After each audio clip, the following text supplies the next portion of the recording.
ndi akuba yagira ngo eki nikije kuyambaho okushoronzya emirimo yabo kandi nangwa no kureta obuteka ahari ababa kuba bakwasire okashanga omwe bemurugunya ngo babatekaho bukwakurizo bwingi obwo kubashohoreza akakonja kareka tubirebe.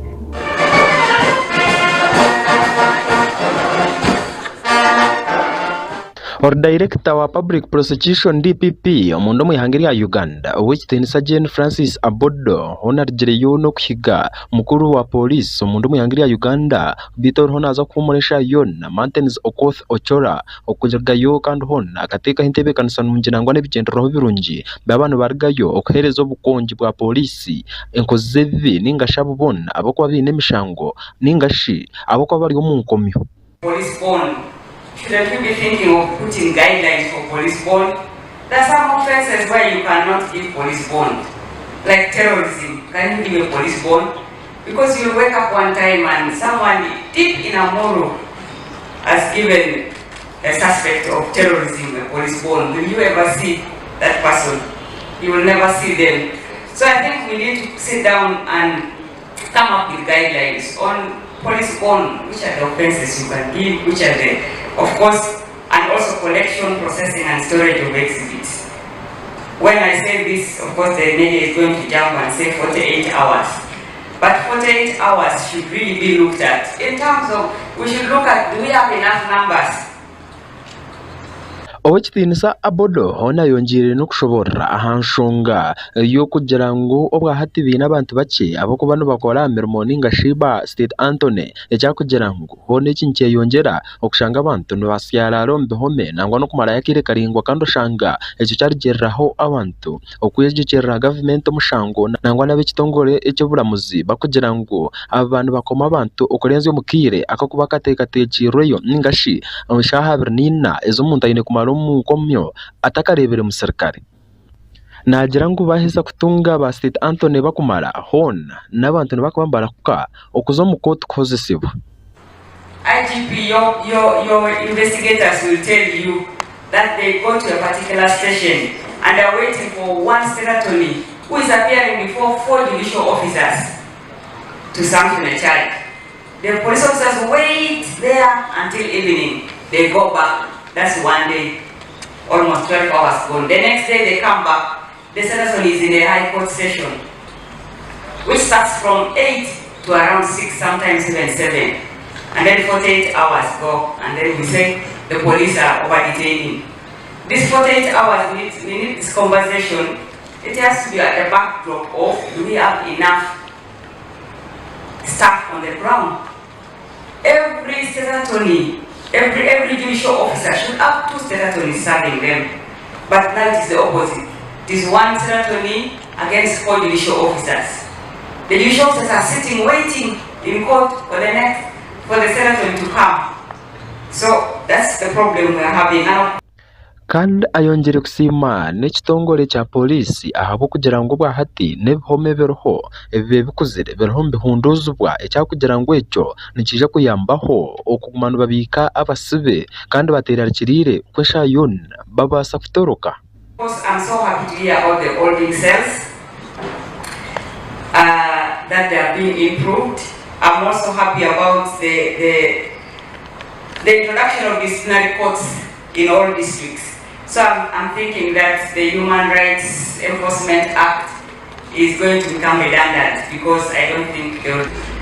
DPP Abodo hona yongere no kushobora ahanshonga zitari zimwe na zimwe zirukwata hakitongore cya polisi ekyakugira ngo ezumwari yezo nijija kurwaho kandi enshaha yona hona ihanga ryitri ya Uganda nirije kuba niryesimsa ombyo kwerinda. And I think the cry has been, we don't summon witnesses. I don't know what is happening. We do not summon witnesses. So most of these cases which are dismissed are actually that witnesses did not come because they were not summoned. So we need to refocus and put more funds on summoning more witnesses. My brother IGP, the judiciary is increasing every single, let me say, month they're recruiting. This puts pressure on you, this puts pressure on me and the other criminal justice actors. So we need to speak one voice that we need to increase numbers. We need more boots on the ground for the office of the DPP, for the police, and other criminal agencies, because then we all deliver as one. What do we need to do? Apart from increasing boots on the ground, we need to retool. We need the tools to do our work. We need to relearn, capacity building. Almost all the crimes are being committed by the use of some kind of technology. Even a simple assault now is committed by use of technology. So we need to retool our foot soldiers. And definitely I was just looking at the guidelines that have been put by the Chief Justice. They have streamlined bail in the courts of law and brought some kind of sanity. Otakaye bangwe byona abigambiriza ari nyuma bazyo oba bebaroho no bashoma reporta yemishango eyenkumi 2023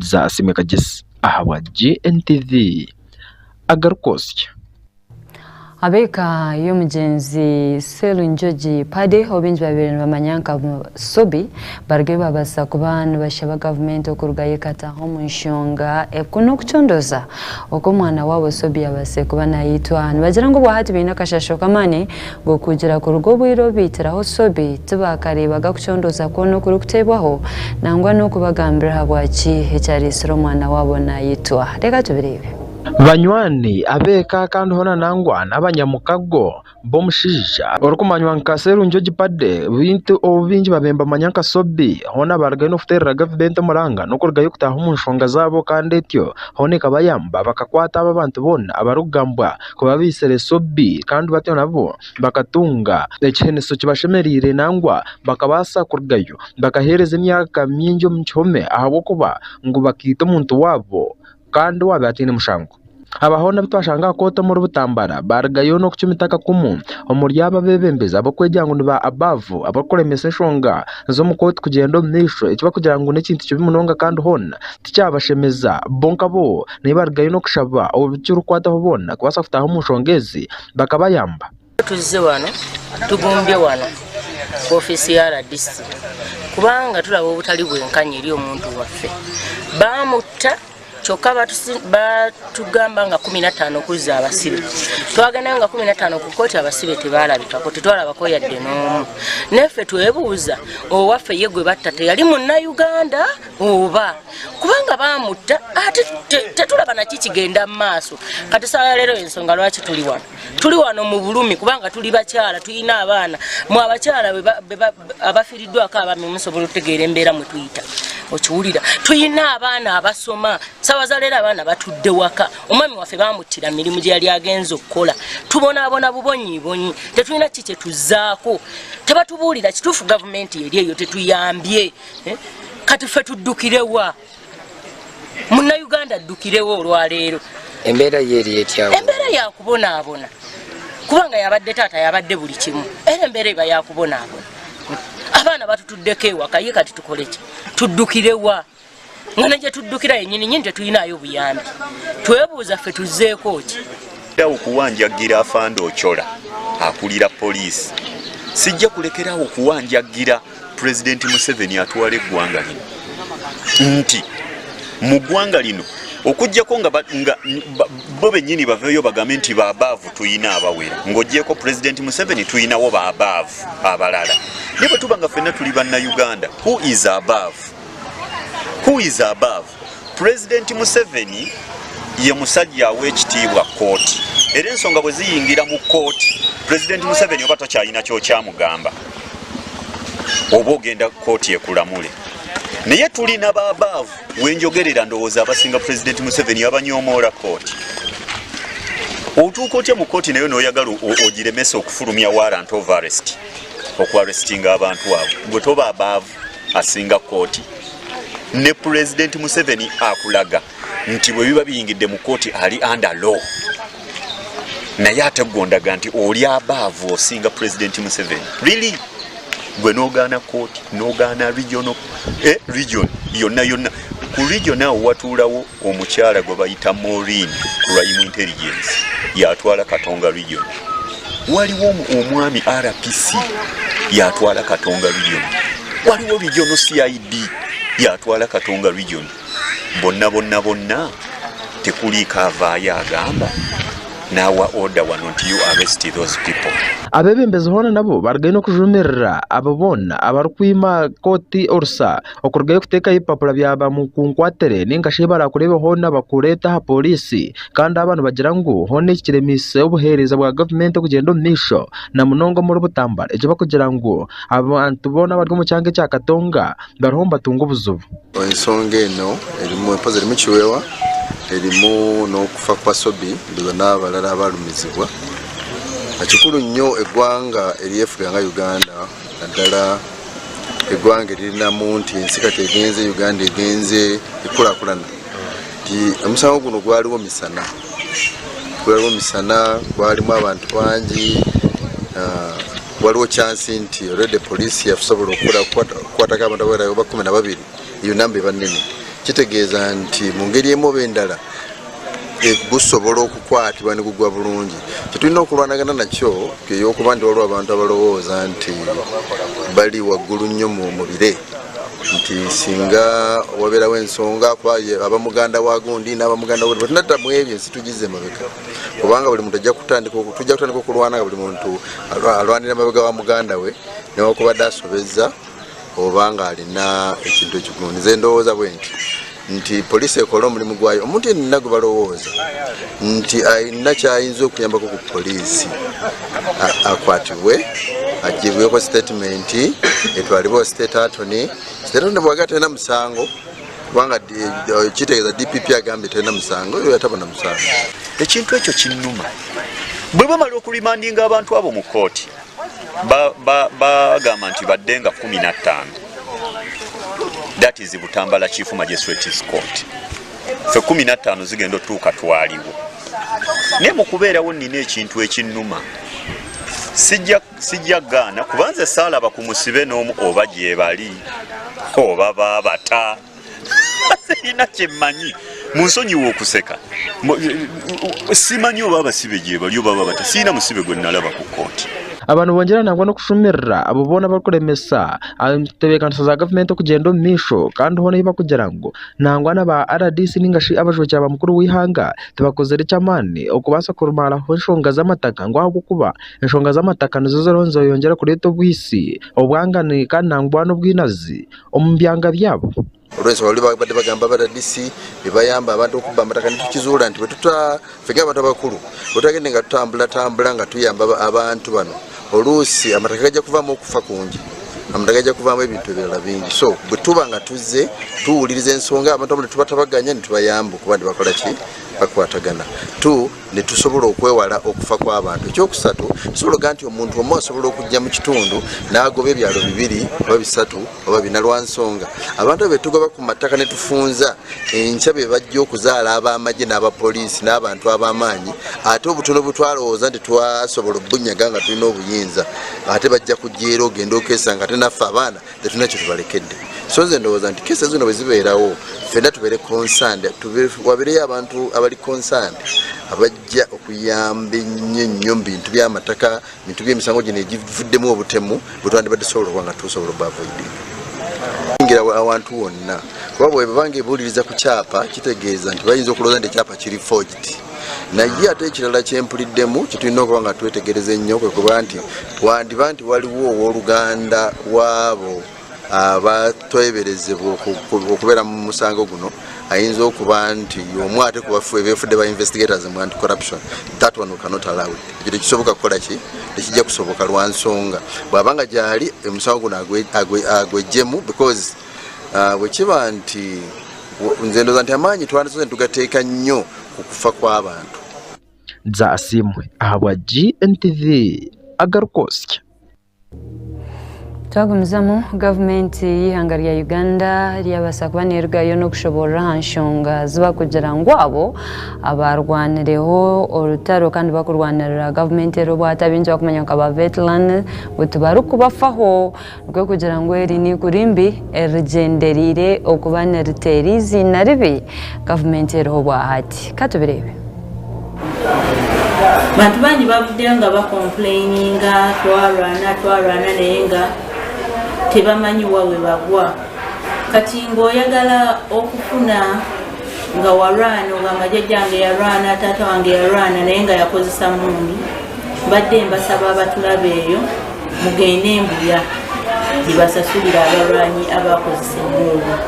Naye kyannaku nnyo kubanga abantu bangi baweereddwa, abantu bangi basasuddwa naye nga bo balowooza nti buli mwaka bwe banampa guno omwaka emiliyoni zange 10 oba bampadde 5 n'omwaka ogujja nja kuddayo nkoleki nclaiminge. Kuba emabegako natambulako ne ŋŋenda mu minisitule ya Luweero Rwenzori Triangle nga minisita waayo ye Alice Kaboyo oluvannyuma lw'okuwulira amaloboozi g'abantu abangi nga bakaaba tetufiiriddwako n'enkuba olubu lw'ekigere mu ofiisi ye. Omukyalo ono alina minisitule nnene. Omuntu ali eyo bw'oba olowooza nti ow'eruweero yekka ye yarwana. Luweero tetegeeza muntu w'eruweero. Minisitule y'omukyalo eyo eri Muteesa Affairs yonna bagibalira mu Luweero Rwenzori. Mulimu Bunyolo, bagigattako Busoga. Kati kwegamba nti buli muntu eyarwana, kyenjagala okutegeeza bannayuganda, buli muntu eyarwana teyava Luweero. Ng'abantu ffenna bwe twogera nti abeeruweero. Waliwo omuntu nga yava Teeso najja olw'okuba bwe baali bakampinzi, bwe baali batadde kampi yaabwe okulwana. Minisitule y'omukyalo ono ekola ku bantu abawaayo emmere, ente nga wembinnyonnyodde nga gwe jjajjaawe teyakwata mundu. Tugwa mu ofiisi eya Luweero Rwenzori, naye ofiisi nnene etwala disitulikiti 48 nga kwegattako okujja abantu mu bwavu. Abantu bangi bafunye okuva mu minisitule eyo, naye olw'okuba baministers ababaddewo nga they leave no documents behind ku bantu be bawadde, oli abala nti ono minisita agenda kukolawo myaka 5 oba myaka 3, bw'avaawo nga bamuwa, jjukira nga bamuwa kyoba bamuwadde akasimu ke ka miliyoni 5. Kati oyo bw'avaawo n'alinda ono bw'ajja nga naye ajja akola ki? Abanja. Naye oyo omukyala alina kyakozeeko okusinziira ku bano baminisita abalala ababaddewo. Omukyala yagenda n'agaba amabaati, yatandikawo ebibiina nga biyamba abantu abalwana oba balina family zaabwe abalwana. Bantu 3 babawa miliyoni 25 ku 3 kwekulaakulanya. Najjawo kiri nti omuntu yajjanga n'asaba amabaati nti ennyumba yange eri cold plate, oyagala amabaati ameka nti oba 10 kuba bagabanga okuva ku 5 ku 10 ku 2 ng'omuntu bwajja ne bamuwa amabaati ng'agasabye. Yo olugenda ku sitowa ne bagamuwa ng'agenda agatunda, ng'era akozesa akakodyo kali kembagambye bw'alinda minisita oyo bwe bamugjawo ministers omulala nga naye akondeminga ki amabaati nzinze bampe ki amabaati nga naye akola kyekimu. Kati obukodyo obwo omukyala ono n'abugwamu n'agamba tulina abalwanyi baffe naye tubajje tutya mu mbeera eno. Kati kye bakola nti oli mulwanyi, yes narwana nti nina poloti yange njagala nnyumba. Minisitule eno yeegasse n'ekitongole kya UPDF era waliwo abantu be bazimbiddeko. Kati nga Nakaseke bazimbira famire ya Lutamaguzi, Mukono nabo balina bwe bazimbidde, bagenda bazimba mu bitundu ebyenjawulo lwakuba sazze na kopi nandikusomedde ku bantu be bazimbidde amayumba, nandikusomedde amannya g'abantu ne SACCOs ezifunye ssente ne ministries n'ebibiina ebyenjawulo ebifunye ssente okuva mu ministry yo, era yagaba amabaati mu masomero g'eruweero aga primary aga secondary SDA amalwaliro kwegamba. Naye bwetubeera eno ne tuwulira kino kiri kino abantu boogera, naye weebuuze Luweero yalina abantu bameka abagamba nti be balwana. Abantu bonna eyo tugiyite nti yali camp oba base abantu we bakungaanira okukola ki okulwana, naye nga ministry nene omukyala bamuwa districts nyingi abantu bangi bajja ewuwe, naye budgeti ki ntono, budgeti gye bamuwa temumala. Kyekyo munnange kwebyo byazirwanako. Bantu bo bazze babba nga balowooza buli omu ajja kubeera ng'ali mu nzikiza y'abali minisita ono ajje bamukozese bye baagala, wavaawo era ajjakira eyiminge. Oyinza okwekanga nga famire emu bagisasulidde emirundi nga 10+.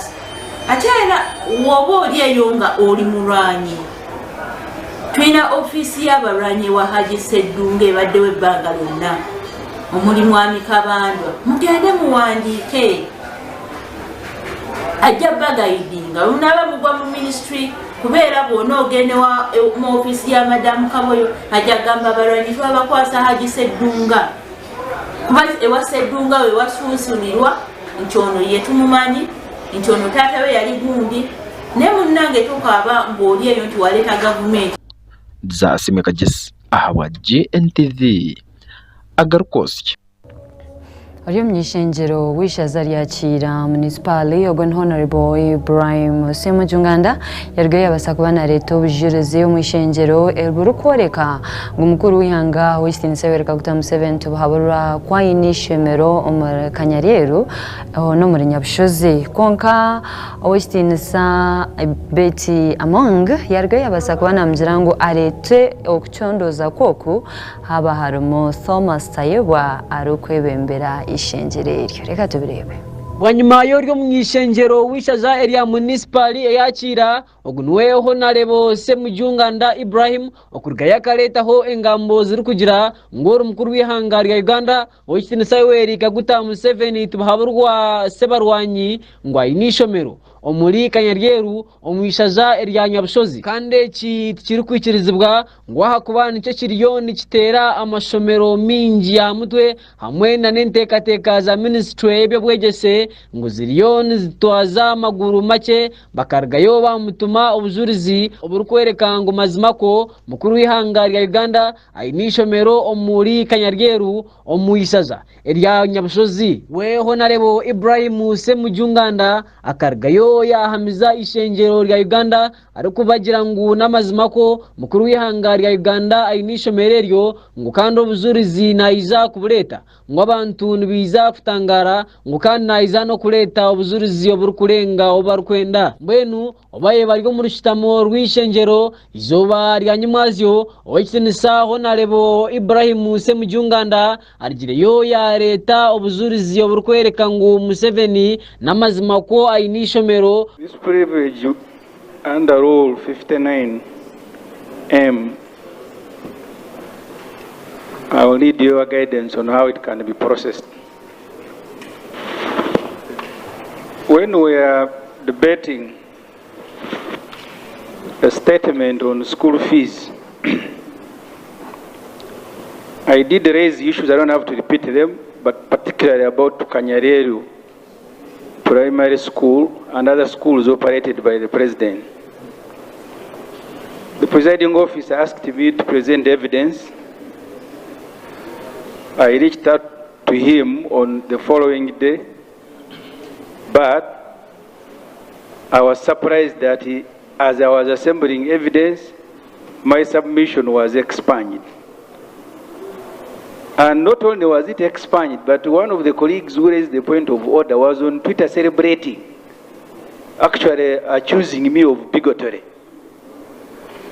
the Honorable Kazwenji, I hope that is how he pronounces his name. So the point of privilege, Madam Speaker, is whether I will now be given, or I can proceed even now, and substantiate the matter that I presented here, or I wait for the presiding officer who expunged, because I have more evidence than I had actually promised to bring.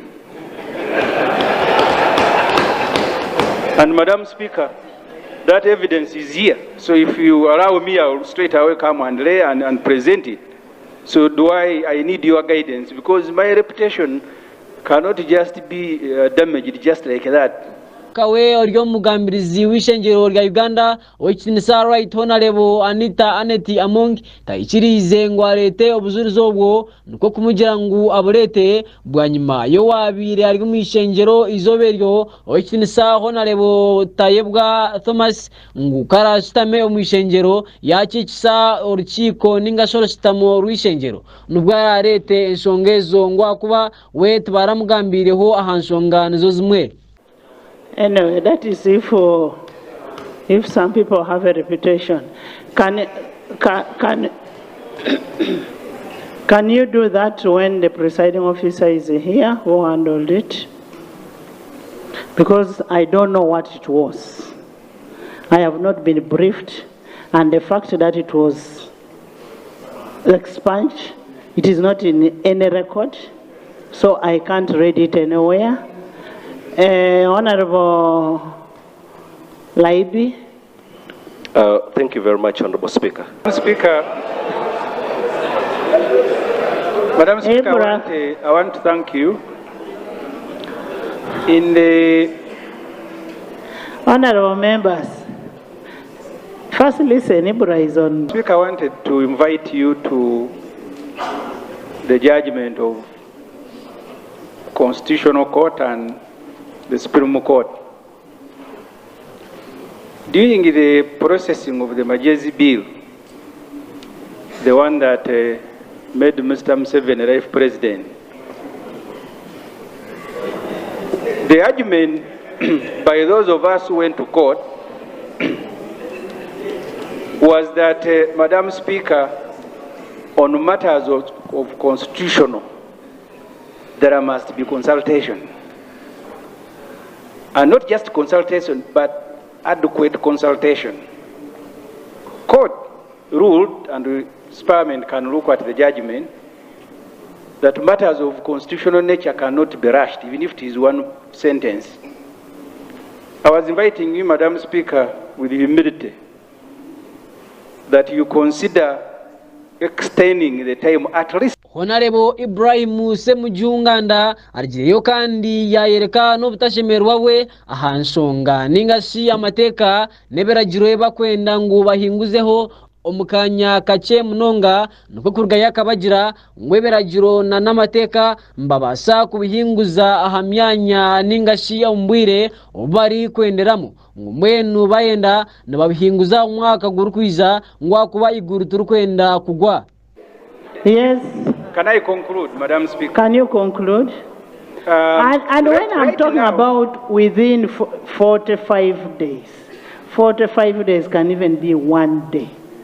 Within. So if you're talking about the dates, that one, it is within 45 days. What I only see sense in it is the issue of Constitutional Review Commission, which Attorney General is going to respond to. Is here. Can allow me, Madam Speaker, to conclude. The Attorney General can aggregate these issues and answer them. I haven't looked at all the issues challenging the passage of the anti-homosexuality. But I have heard those who went to court are even questioning the time within which it was passed. As I said, I haven't looked at that, but the Attorney General can help. So as he does, Madam Speaker, I am pleading with you to give these bills enough time. We can pass them next year. The roof is not coming down. Was the seconder to that bill. The challenge has come from the Learned Attorney General. In fact, it's the office of the Learned Attorney General that has been opposed to our bill, creating all forms of obstacles. Even when we came here, it is the Attorney General that raised all sorts of technicalities, denying the people of Uganda the benefit of a very good bill called legal aid. So, Right Honourable Speaker, the Attorney General evidently is not in favor of legal aid. If the meeting is to happen, Right Honourable Speaker, that meeting should be chaired by another office, not the office of the Attorney General, because they've been opposed to this bill. That's why it was given to the committee. Honourable members, Honourable Duru is about to stand up to say you're discussing a bill within another bill. So let's move on with the bills that are on the floor. Hagwa GNTV Agarikwotysa Nikirinto nawe. Oklom district ya Kayunga abatura baragayo bayoreko butashemererwa abwebanje byabo ebigumirwe nibyiwa abantu batari bamwe na bamwe kandi ukira mnonga baragayo basakwana bacumintereza kakumu Omchara ogu nomnyishengero kumanywanka Honorable Aida Nantaba bakugira ngo abamarire hebanja kandi tine government eki yabaze kubanerga yo kubayamba nangwa no kureba ngo yabajuna ebanja byabo byona tebiyibwa nuko kurgayo baketerera nduru bakajangwa mbera kwera gumerieti nibije kushanga batine naho kuteka umutwe katubirebe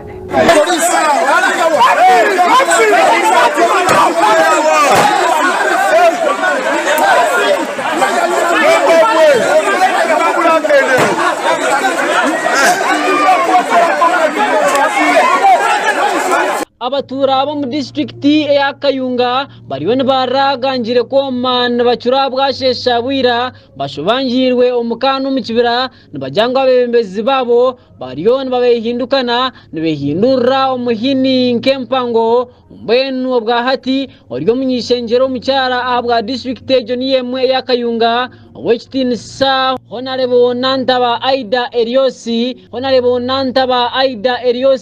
ariyo muzakuyegezo kwiba evanza y'abantu mbenu bo bashobangirwe nibashaba ngo government yabayambe konkana government ibakusabangwe bayambe Honorable nho arukora ngo kandi tubakabasa kumuhemura ngo mwena ibire evanza y'abantu yabgara orbazu mbenu babatura tibine cyo gukora ikibatandikire kwekoraho bonkabo no kukwata bakatekaho akesharingo bwanyuma yo kumbugana hariyo naho zangu itakanerye bakakora go kumurusya buguru butakora hansi ngo bundi akagira rwo mucyekecho atakabibira ikibanza ngo bundi basigaze banza byabo Mweno bwa hati abatura bombyaro bishatu ecya Chado ecya Kaworokota hamwe n'ecyaro ecyarukasa bariyon bara ebyara babitire umunyindo nibatere ntoma hansi nibacenana bari kugira ngo guhonarebe wabo tubashimiye kubana barya mator kwe kubibira ikibanza mwenu izo barya nyumazyo barigireho batenga orutaro bamusanjire ariyo naho za ikibanza ari kugira ngo ikibanza we nekeye kandi kibanze cyo nikitwara ebyaro biri kushika bishatu mwe n'abatura bo mbyarebyo bariyo nibashaba government ngo erigeyo ebayambe mazima bahwerekera mwe n'umunyamakuru witu kuyargayo no kugambaho n'abatura bargayo kumushobora ikiri kugenda omisho bari kugira ngo honarebe wabo nanda kumwiba ngo kandi ariyo nakwatanisa n'abakuru b'amadini okugira ngo bakabuzabuza entura yabo rero tubagenda kulaga amaanyi okulaga nata bakoje tukimanyi tino mubikondo yomu kubatunyaze ettaka lyaffe era alesa abasajja betamanyi abayita abantu ba Katonda abayita barevulande abayita baani natuko okuwayiriza ebigambo ebingi eri Honorable waffe Tebandeke Charles yetumulaza amaanyi era tumugobe mu maanyi asobole okubeera nga agenda aleme kudda kwa yagadde okunyega eka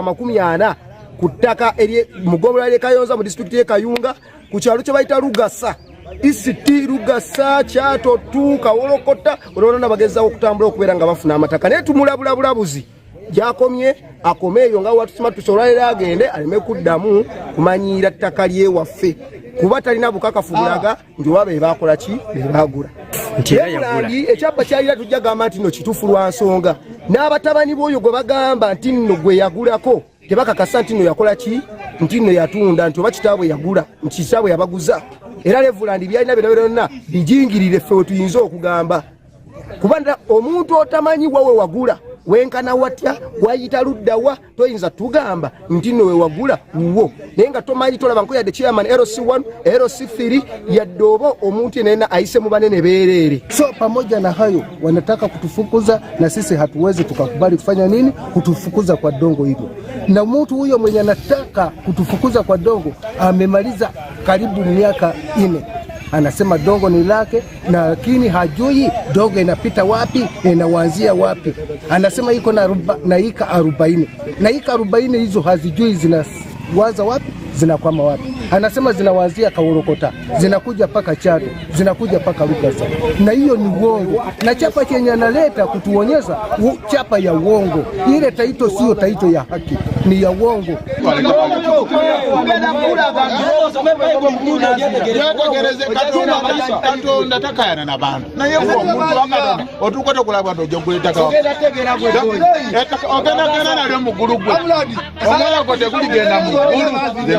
Honorable, I will not. Ngabu wana elinti bacha kumsuza wali mkaduko. Musuzaye. Now it's just bragging. I'm not bragging. This is what you say. So and even in command, so also you are working at the infrastructure. So naenda on the kunyoni ngemu without clear identification. You will kill me. You are illegal. You will kill me. Shall arrest you. I cannot kill you, but kandi kutwagambaho na bamwe ombebembezi bo mu district ejo ya Kayunga nabo bargaye kutusobora ngo cyape kiye cyane ngo kigwire ngo nebijinjire byonyini ngo nebikipuri ngo mwenu arekeye kubiha abantu no kubibaho ebanza byabo ngo bo betegire kandi betebekanise okurwanda abantu abo micweka cyabo na munonga mu district eje ya Kayunga. Omukulu yafuna lease na wa reverend afuneko freehold. Lease yagifuna mu mwaka ogw'Olukumi-1985. 85 Uganda yali mu lutalo. Office zonna zaali nzigale. Kakati ono ye lease yagifuna mu office ki. Kakati atone yafunyeko freehold ku lease title. Lease yali ebadde ekyatambula ya myaka 39 ebadde tenaggwako. Muteeka ki mwosobola okufunira freehold land title ng'ogifuna ku lease ate lease ng'ekyatambula. Okufuna freehold land title mukulu waswa Reverend bw'omubuuza ane yali chairperson wa district land board eyakusayingira ku forms osobola okufuna freehold. Tamumanyi kitegeeza ono mukulu waswa mufere era y'omu agenda okufuuka ekyokulabirako nga twagala okugobera ddala ekibbataka mu Kayunga district naddala Ebbaale. Era omuntu yenna tagenda kuweebwa mukisa okulabanga agobaganya abantu ku mataka gaabwe. Tosobola kufuna freehold ku ttaka eririko abantu. Kubanga freehold kitegeeza ettaka liri free, gwe weka lirinako obuvunaanyizibwa. You a freeholder. Kakati ettaka bwe libeerako abatuuze. Nga nange ndi ku kyalo kino. Kino ekyapa yakifuna mu 2018.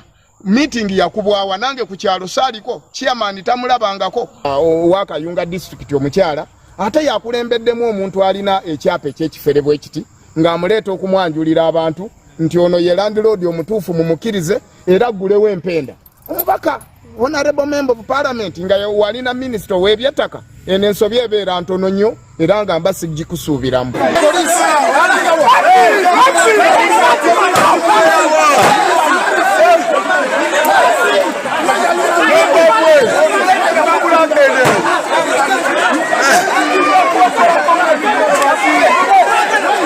Ahabwa GNTV Agarikwotysa ndikirinto nabwe Orishente ko wechibina HIFDC ahabwo Rubajo rwa Katonga yarikoye yabasa kuba narabura abantu obutagenda habigambo ebyone birabarabamo beru kugira ngo abebembeza bamwe baryono bafuruka ku rugo mu kibine ki kandi yagira ngo ebyo nebigenderire kurebeka ngo bashenye kibina cyabo konkandwe okushaba abantu kuremera kibine cyo kandi no kuhagira abebembeza babo unibija ku bantu barebe ntunguka nempinduka ayibararete mu yanga rya Uganda. Reka tubirebe.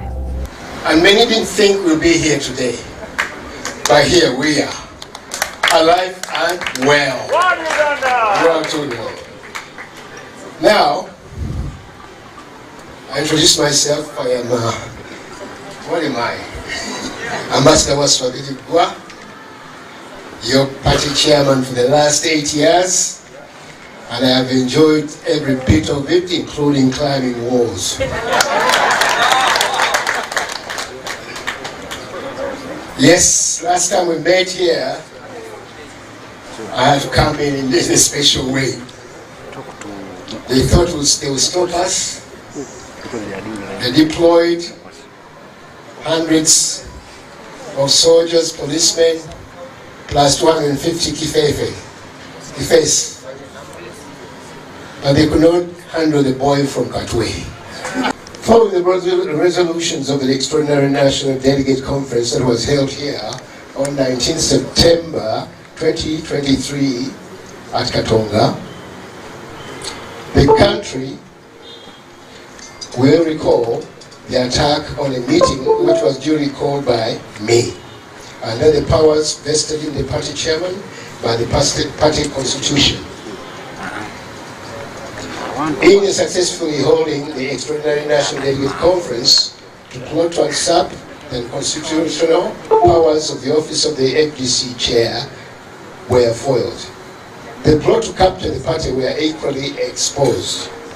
It is because of all our concerted efforts to rescue the soul of the Forum for Democracy that we are gathered here today. I indeed congratulate you all. We have not abandoned the mission for which the FDC was formed. As we gather here today, it is important to remind ourselves of our history and our mission so as to calibrate our future. Hon Salam Musumba, as the founder member, will provide us that 20 years journey. This council meeting will receive reports and updates from the leaders on the mandate we have exercised following the resolutions of the Extraordinary National Delegate Conference. I want to interest you. There is information that cannot be hidden. We borrowed money from World Bank during the COVID period. Part of that money was spent on buying vaccines. We now as a country have vaccines that have expired worth 300 billion shilling. Part of the money we borrowed from the World Bank. We are now waiting for the money from Gotv, which is meant to finance other health care, to destroy the expired vaccines. You need to interest yourself in the report of the Auditor General. Uganda now has a debt close to 100 trillion that we need to pay. But you can see those who are leading the country, the way they are enjoying. I recently published some, I'm not sure they were all, a list of Museveni's convoy of 70 vehicles. The wife has another set, the son has. They also have vehicles for households to bring them tomato and onions. Yet there are no ambulances in public facilities. So the struggle we are involved in, it's not just a struggle to go and rescue Najana Nkombi. And if we did, then we should throw a party and celebrate that now we have taken over Najana Nkombi. That's not our struggle. The struggle we are involved in is to rescue Uganda.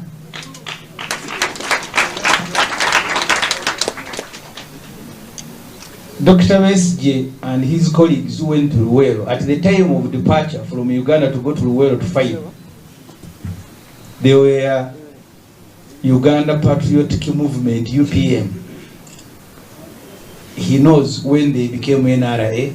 So the name of the platform under which you are fighting to free yourself, for me, does not matter.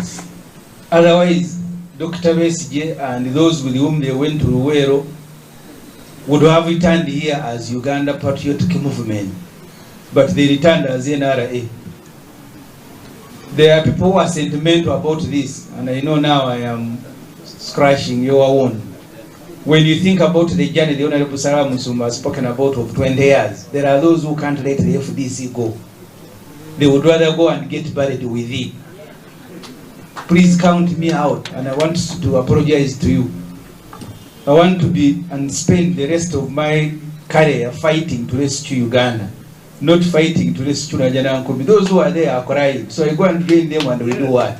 So I want to thank you very much. That's what we are involved at in Parliament. We will continue fight, and please, we want to assure you we are in this together. We will work together, and one day Uganda will be free. At this juncture, members, permit me to present to you a synopsis of the activities and actions taken in execution of the mandate entrusted to us. Number 1, suspension and disciplinary action. Immediately upon assuming office, we extracted the aforesaid resolutions of the Delegates Conference and submitted or registered the same with the Electoral Commission as required under the law, with the demand that the record should capture the true position of the party. Unfortunately, and characteristic of the Commission, up to now, they are yet to respond to our communication. The same resolutions were forwarded to the banks, our banks, where we have accounts, but still no positive response is delivered to us. The imposters continue to receive statutory funds from the Electoral Commission and spend the same illegally with the reckless abandon, and they are not accounting to members. Our efforts to pursue the disciplinary committee or processes have been a bit thwarted by a number of impediments, details of which shall be shared with you in due course. Before going notwithstanding, the position remains that those leaders are still under suspension, no matter the posturing and the grandstanding. Have you heard that? They remain on suspension. I'm glad to report to you that all bona fide and well-intentioned members, countrywide and in the diaspora, have roundly rejected them, and they are left with no iota of credibility. Litigation. Members, as you are aware, the imposters had engineered machinations to fraudulently secure a court order from Lady Justice Esther Nambayo to forestall the 19th September Extraordinary Delegates Conference, but all in vain. The purported court